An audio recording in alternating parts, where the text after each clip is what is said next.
Welcome back to The Boy at the Back of the Class. This is chapter 18, Stan, the Taxi Man. I'm not sure if Tintin ever woke up on the morning of an adventure feeling hungry and sick at the exact same time, but that's how I felt when I woke up the next day. It was so early that the birds had only just started to sing and the sun hadn't risen properly yet. As soon as the sky began to turn from dark blue to golden pink, I jumped out of bed and started to get ready. The hardest thing was trying to fit my school uniform over my best clothes. It made me look all puffy like a blowfish, and the buttons on my school shirt looked like they might pop open at any moment. But luckily Mum didn't notice anything because she was tired and was still rubbing her eyes a lot when I left. I got to the bus stop 15 minutes early, just like we said we would, but there was no one else there except an old lady and two grown-ups in suits. After a few minutes, Tom came running up the road. I could tell right away that he hadn't slept much because his eyes looked red and his usually spiky hair was flat in the back. Then came Josie, looking as excited and nervous as I felt inside, and Michael, who tripped over his shoelaces and stumbled, but kept on running up to us anyway. "Got everything?" asked Josie. I nodded and showed her the tube map I had taken from my mum's used less drawer and the tea bags I had taken from the kitchen jar. We'd all bought things to give to the Queen. Tom had bought a packet of shortbread biscuits, Josie had a new packet of football stickers, and Michael had bought a box of fudge that had a crown on the box. I had bought my favourite astronaut ruler. Even though the astronaut didn't move anymore, I was sure the Queen would like it because she always wears sparkling brooches that shine like the stars on her dresses. Maybe when she was in school, she wanted to be an astronaut too.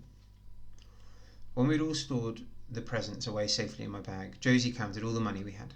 All of us had emptied our piggy banks and savings jars, and Tom had gone into his brother's room to see what he could find.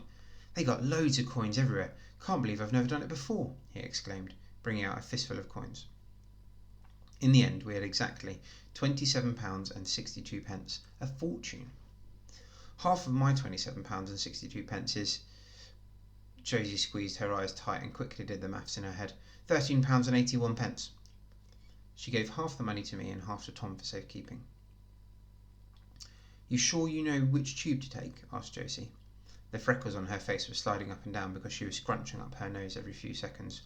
She only ever does that when she's extra nervous, and it makes her look a bit like a hamster. "Yeah, we take the pink line to King's Cross, and then the dark blue line to Green Park," I said. "Mum always takes me on the trains for our really big adventures, so I know the way." "How far is the palace from the train station?" asked Tom.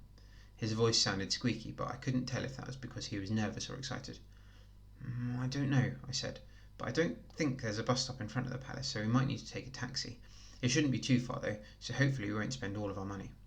"Guys, our bus is here," said Michael, as he stuck out his hand so that the driver would stop. "Remember what to tell Mrs. Khan," I whispered loudly, "that me and Tom are sick and that our mum said we'll be back tomorrow." Josie nodded. "Good luck," and giving us a quick wave, she followed Michael onto the bus to school. After the bus had disappeared, Tom and I crossed the street and walked up to the bus stop where all the buses travelling in the opposite direction stopped.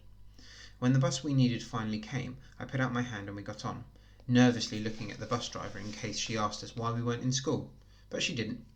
In fact, she barely even looked at us.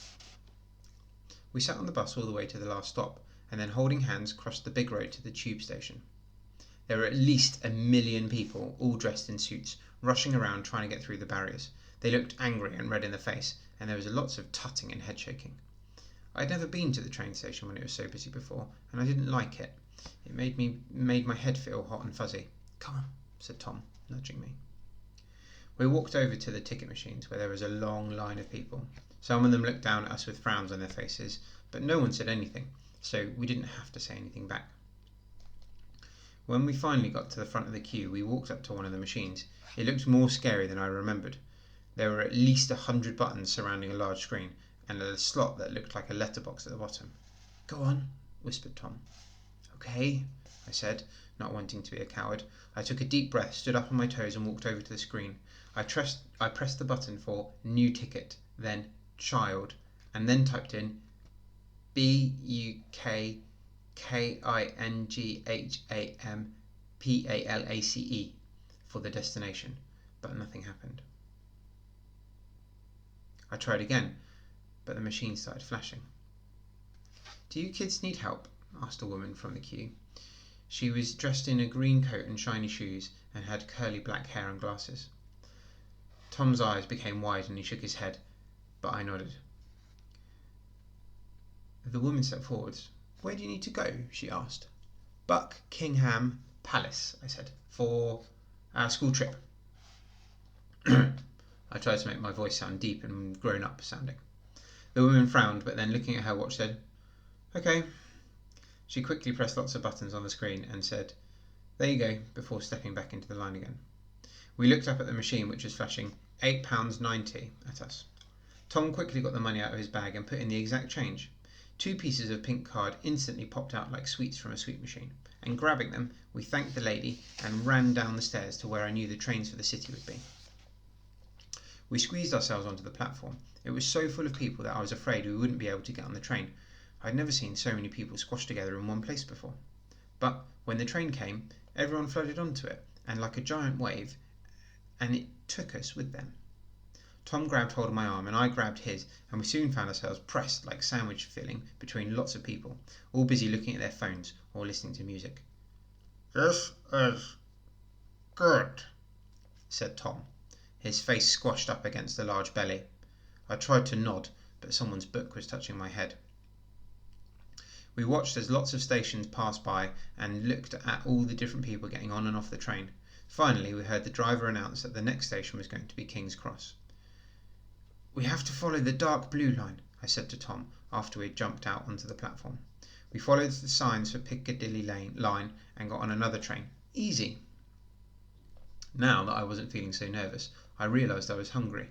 I'd been so busy packing a present for the Queen, I'd forgotten about the emergency bag of sweets I'd meant to bring. "Do you think the Queen would mind if we had one of her biscuits?" I asked Tom. He shook his head eagerly. "No, she must have lots in her kitchen, especially if she has tea every day." He ripped open the packet and passed me one of the thick, crumbly fingers that lay inside. It was the most delicious biscuit I had ever had, probably because I knew it was meant to be eaten by the Queen. We had another biscuit each on the train, and after just a few minutes the lady announced, "The next station is Green Park. Please alight here for the Jubilee and Victoria lines." I like the train lady. She has a nice voice. I imagine she looks like Mary Poppins and sits at the very front of the train next to the driver in her own special chair. It must be fun going through all the stations and telling people which ones are coming next. We hurried off the train and followed the signs to the taxis. Running up the stairs, we found a long line of black cabs waiting in a row. Inside the one at the front was a man with curly red hair. He was eating a sandwich and bobbing his head along to the radio station. When he saw us looking at him through the window, he rolled it down and leaned out. "What can I do for you two?" "Please, we need to get to Buckingham Palace," I said, just as loudly and as clearly as I could, because I remember my Uncle Lenny saying that there wasn't nothing taxi drivers hated more than people who didn't say where they wanted to go clearly enough. The taxi man leaned forward and looked around. "Why are you on your own?" he asked, frowning. We're meeting our teacher there. We're on a trip, and we got separated from our class, and our teacher says that if anyone gets lost, we had to meet the class there," said Tom, all in a rush. The taxi man frowned again and rubbed his chin. "All right," he said eventually. "Hop in. Be quick about it. I ain't here to be chauffeuring lost kids around all day. You're lucky it's only a few minutes away and I've got tykes of my own." We jumped in quickly. The taxi man locked the doors and, in a single move, swerved off. As he drove out onto the main road, he looked at us in a funny rectangular-shaped mirror that cars always have right at the front. Uncle Lenny says that they're there so that drivers can check the traffic behind them, but I think they're there so that the drivers can look at people sitting in the back seat when they think no one is looking at them. "What will you be doing at Buckingham Palace today, then?" he asked. "We're going to meet the Queen," said Tom, before I could stop him. "Is that right now?" asked the taxi man, looking at us again in the mirror. His eyes were smiling. Tom clapped his hands over his mouth and didn't say anything else, but the taxi man just laughed and said, "Well, when you see her, say hi from me." I nodded, and the taxi man laughed again. After a few minutes, the taxi came to a stop in traffic. The taxi man looked at his watch. "They'll be doing the changing of the guards soon. You'll have to walk from here, I'm afraid." He turned around to look at us and pointed to his right. "See those arches there? Just walk under them and keep going straight down this big red road, all okay? The palace is right at the end, past the water fountain. Tom nodded and took out the exact money it said on the meter. The taxi man shook his head. Don't worry, this one's on me. Just tell your teacher to be more careful next time. Thanks, said Tom as we jumped out. You're the best taxi driver ever. The taxi man drove off laughing. I like London taxi drivers, said Tom, taking out another 2 of the Queen's biscuits and stuffing them into his mouth. They're better than the New York ones. So do I said, watching as the taxi disappeared out of sight.